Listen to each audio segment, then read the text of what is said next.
फेरी यह विधि मंगल आरती कीजे पंच परम पद भज सुख लीजे।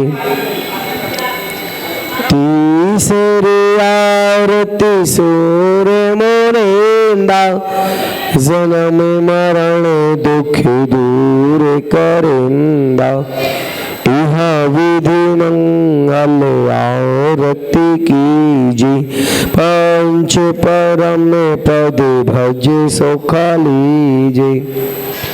चौथी आरती सिर बुझाया दर्शन देखत पाप पलाया यह विधि मंगल आरती कीजे पंच परम पद भज सुख लीजे। पांचवी आरती साधु तिहारी कुमति विनाशन शिव अधिकारी यह विधि मंगल आरती कीजे पंच परम पद भज सुख लीजे। छठी 11 प्रतिमा धारी श्रावक वंदो आनंदकारी यह विधि मंगल आरती कीजे पंच परम पद भज सुख लीजे। सातवीं आरती शिर जिनवाणी ध्यानते स्वर्ग मोक्ष सुख दानी यह विधि मंगल आरती कीजे पंच परम पद भज सुख लीजे। संध्या करके आरती कीजे अपनो जन्म सफल कर लीजे यह विधि मंगल आरती कीजे पंच परम पद। जो यह आरती पढ़े पढ़ावे सो नरी नारी अमर फल पावे यह विधि मंगल आरती।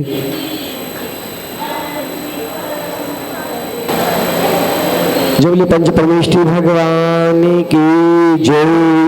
10 लक्षण महापर्व की जय। उत्तम त्याग धर्म की जय। परम पूज्य आर्य 105 विकक्ष श्री माता जी की जय। समस्त आर्य का संघ की जय। बोलो जय जय जय।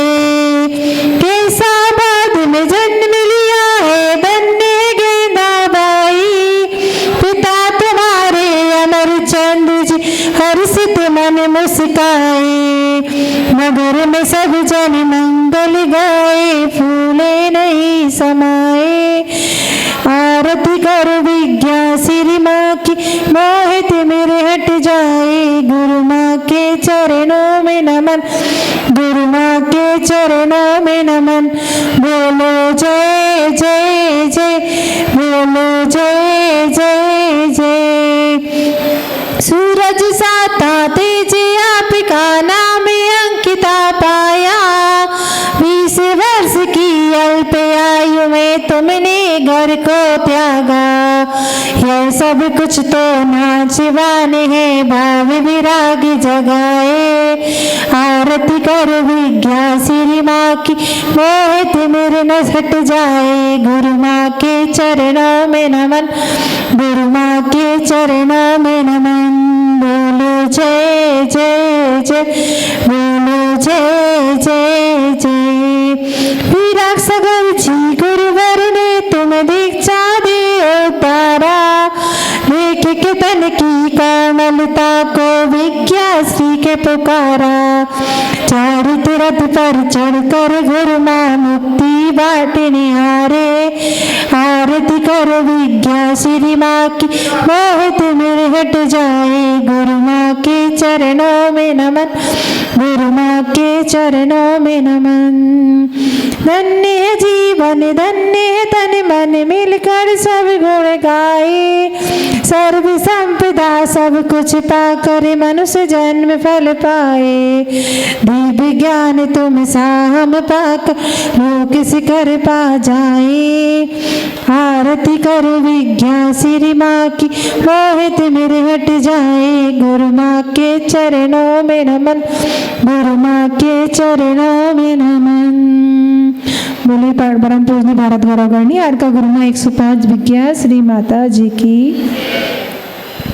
सभी लोग बैठ जाएंगे अपने अपने स्थान पे।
जय बोली दिवादी देवी खजाराट श्री आदिनाथ भगवान की। मूल नायक श्री चिंतामणि पारसनाथ भगवान की। विश्ववंदनीय महावीर भगवान की। राजचंद गणाचार्य गुरु और 108 वीराग सागर जी महामुनि राज जी की परम पूज्य भारत गौरव गणनीय आदि का रत्न गुरु माँ 105 विज्ञा श्री माता जी की अहिंसामयी विश्व धर्म की जय बोलिए परम पूज्य आरिका 105 विकक्ष श्री माता जी की जय। समस्त आरिका संघ की जय।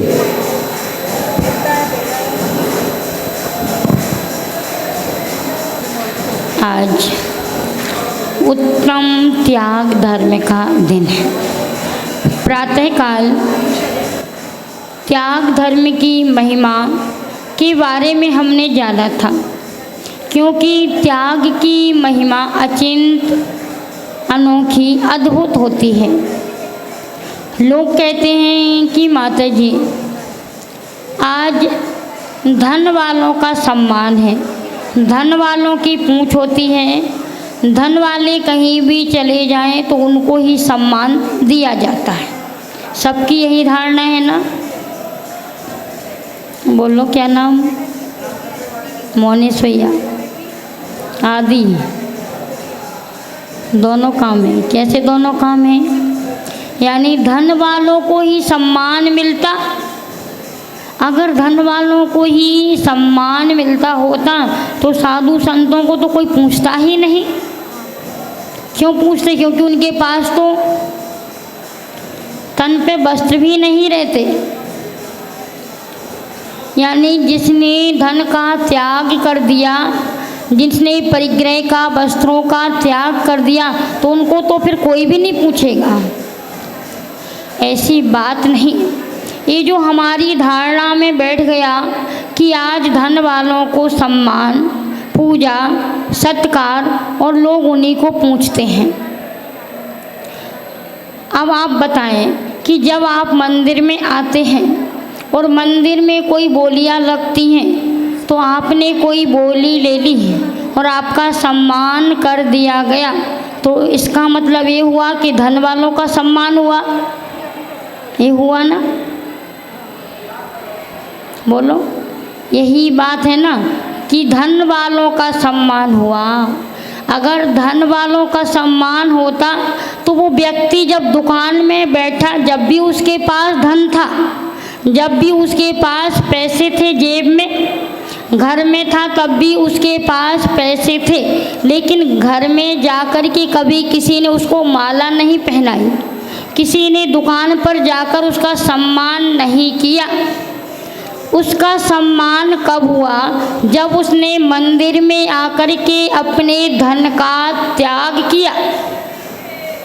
जब बोली ली, धन का त्याग किया, दान किया, तब सम्मान मिला। तो अब बोलो, धन वालों का सम्मान होता है कि त्याग वालों का? किसका हुआ आदि भैया? त्याग वालों का हुआ ना। अगर त्याग करोगे तो आपको भी सम्मान मिलेगा। धन तो सबके पास रहता है, कभी सम्मान नहीं मिलता, लेकिन जिस दिन आप इस धन का त्याग कर देते हो, त्याग करने के लिए तैयार हो जाते हो, उसी दिन आपका सम्मान चालू हो जाता। तो आप ध्यान रखना, त्यागियों का सम्मान होता। त्याग की महिमा बतलाई कि त्याग करोगे तो महान बनोगे, सम्मान पाओगे, और जोड़ जोड़ करके धन खूब रख लेना, फिर भी आपको सम्मान नहीं मिल पाएगा। लोग कह तो देंगे कि बहुत बड़ा आदमी है, कह तो देंगे बहुत बड़ा आदमी है। आज तो जिसके पास सबसे ज़्यादा परिग्रह होता है उसको पुण्यशाली माना जाता है। परिग्रह को कोई पाप समझता ही नहीं। हिंसा, झूठ, चोरी, कुशील, इनको तो पाप कहते हैं, लेकिन परिग्रहशाली को आप क्या कहते? पुण्यशाली। ये कहते ना, इसके पास तो बहुत संपदा है, सब कुछ है।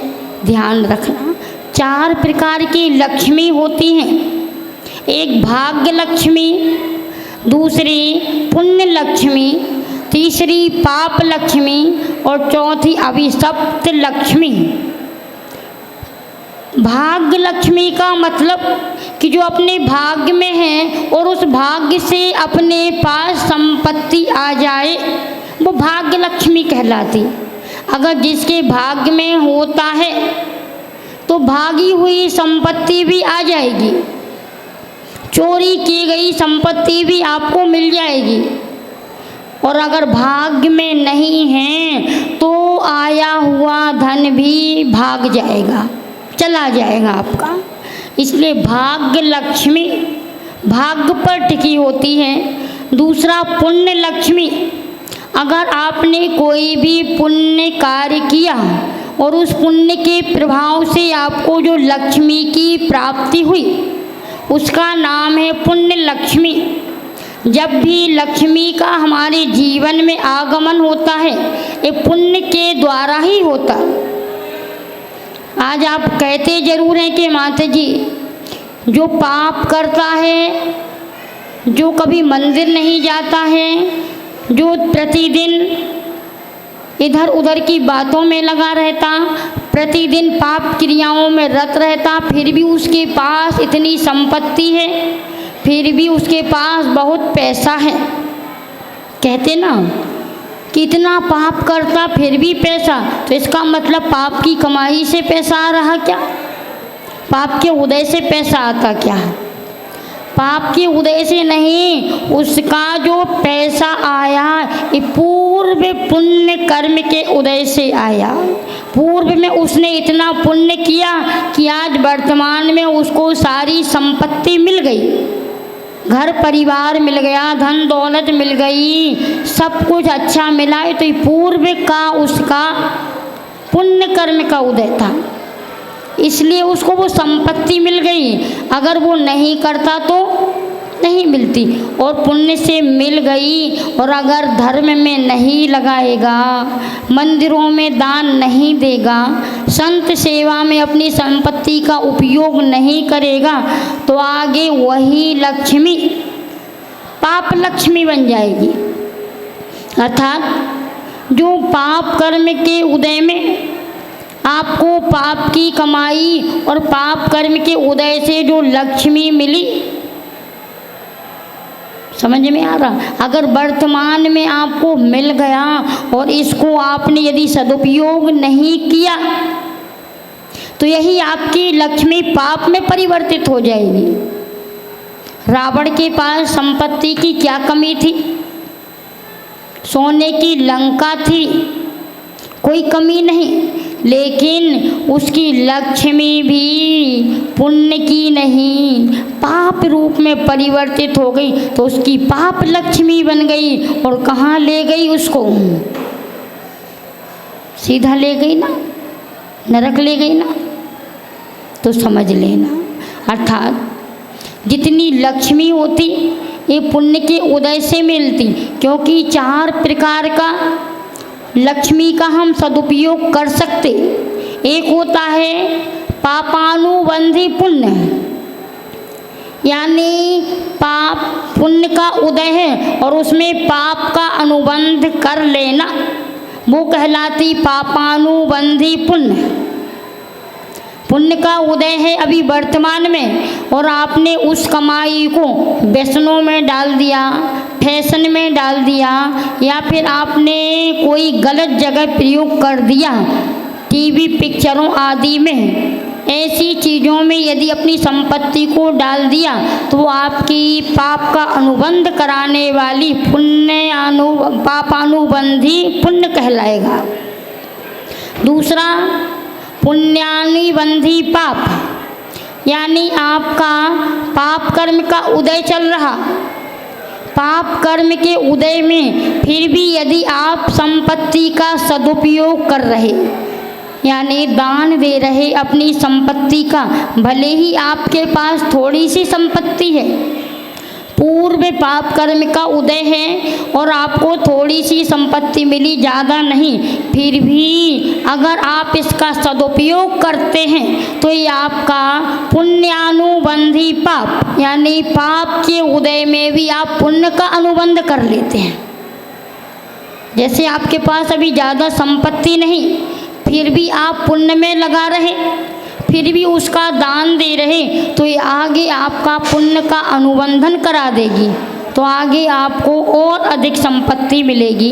एक होती है पापानुबंधी पाप, पाप कर्म का उदय है और उसमें भी आप पाप की ही क्रियाएं कर रहे हैं। अगर पाप की कमाई पाप कर्म के उदय से मिली भी नहीं और वर्तमान में भी यदि आप पुण्य नहीं कर रहे, पाप क्रियाएं कर रहे, तो ये आपकी पापानुबंधी पाप के उदय में पाप का अनुबंध। एक होता है पुण्यानुबंधी पुण्य, यानी पूर्व के पुण्य के उदय से वर्तमान में आपको सारी संपत्ति मिल गई और उस संपत्ति का यदि आप पुनः अपने धार्मिक कार्यों में उस संपत्ति का सदुपयोग कर रहे, दान में दे रहे। हमने आपको प्रातःकाल भी बतलाया था कि 7 क्षेत्रों पर दिया गया दान ही आपका सम्यक दान कहलाता। तो ऐसे पुण्य से मिली संपत्ति को पुनः पुण्य कार्यों में लगा देना, इसका नाम है पुण्यानुबंधी पुण्य। ये 4 प्रकार से हम पुण्य का और पाप का अनुबंध कर सकते हैं, अपनी संपत्ति का सदुपयोग कर सकते हैं। तो ये अपनी जो लक्ष्मी, एक होती अभिशप्त लक्ष्मी। अभिशप्त लक्ष्मी का मतलब होता इष्ट वस्तु की प्राप्ति, आपने जो चाहा मन चाही वस्तु मिल जाना। जिस चीज़ की आपने अभिलाषा रखी, जिस चीज़ की इच्छा रखी, भावना रखी, वही मनोरथ आपका सिद्ध हो जाना, ये कहलाती अभिशप्त लक्ष्मी। ये 4 प्रकार की लक्ष्मियों का हम चाहें तो किस रूप में सदुपयोग कर सकते और हम चाहें तो इसका दुरुपयोग भी कर सकते। पाप की लक्ष्मी भी कमा सकते, पुण्य की लक्ष्मी भी कमा सकते, भाग लक्ष्मी भी मिल सकती और अभिशप्त लक्ष्मी भी मिल सकती। ये हमें अपने ऊपर निर्भर करके देखना कि हमें क्या करना है, क्योंकि संपत्ति तो हाथ का मैल है। क्या है? हाथ का मैल कहलाता। आज आई कल चली जाएगी, कोई स्थिर नहीं। लक्ष्मी हमेशा खड़ी रहती और सरस्वती हमेशा बैठी रहती। इसका रीजन क्या? आपने कभी लक्ष्मी की फोटो देखी? देखी क्या? सरस्वती की भी देखी। सरस्वती की फोटो हमेशा सरस्वती बैठी रहती और लक्ष्मी हमेशा खड़ी रहती। इसका कारण क्या? कि सरस्वती यदि जिसके पास एक बार आ जाती तो उसके जीवन में उसकी जिह्वा पर जम कर के बैठ जाती, और यदि लक्ष्मी जिसके पास है, थोड़ा सा भी आप कुछ गलत करोगे तो वो खड़ी है, 1 सेकंड में भाग जाएगी, चली जाएगी। इसलिए ऐसी लक्ष्मी का आपको कितना सम्मान करना, कितना क्या करना, ये आपके ऊपर निर्भर है।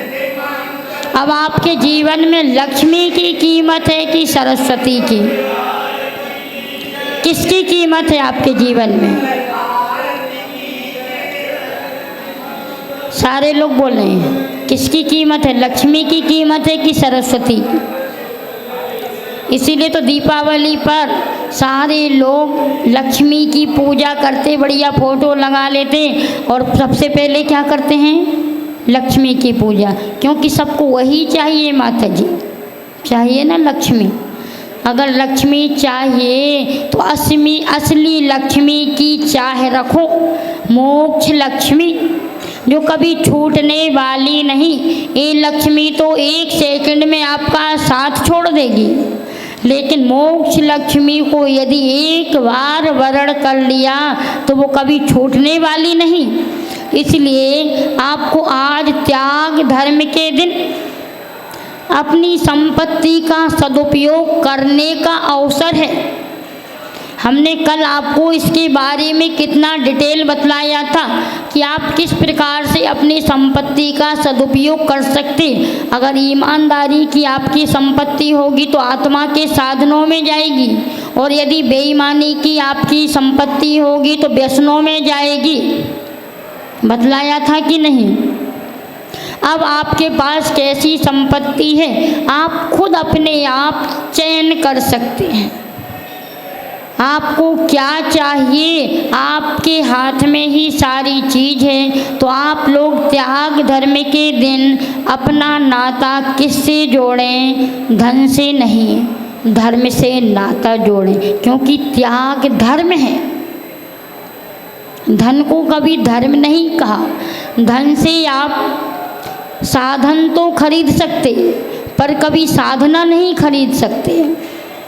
धन से आप महल मकान तो बनवा सकते लेकिन अपनी आत्मा को मंदिर नहीं बना सकते। धन से आप जो भी चाहो बाहरी सामग्री सब कुछ खरीद सकते हो, लेकिन अंतरंग की सामग्री आपको कभी धन से नहीं मिल पाएगी। अगर अंतरंग की साधना और सुख चाहिए तो आपको धन को छोड़ना पड़ेगा। दर्पण भले खरीद लो धन से, लेकिन दृष्टि नहीं खरीद पाओगे। दृष्टि आप कब करोगे? जब आप अपनी संपत्ति को छोड़ोगे, संपत्ति को विसर्जन करने की दृष्टि बनाएं। आज का धर्म यही कह रहा कि यदि आपको मुक्ति लक्ष्मी चाहिए तो पहले धन लक्ष्मी का त्याग करो। धन लक्ष्मी को छोड़े बिना मोक्ष लक्ष्मी की प्राप्ति हो नहीं सकती, यह नियम है। इसलिए आप सभी के जीवन में यह त्याग धर्म त्याग के रूप में ही बना रहे, ऐसी मेरी भावना है। और पूज्य गुरु माँ का भी आप सभी के लिए शुभाशीष है। इसी भावना से बोलिए परम पूज्य भारत गौरवगणनीय आर्यिका गुरु माँ विज्ञा श्री माता जी के परम पूज्य आर्यिका सो पावे सुख जय दिव्य भजो अरिहंत को गुरु सेवा निर्ग्रंथ पंथ। 9 बार नमो कार मंत्र पढ़ेंगे सभी लोग।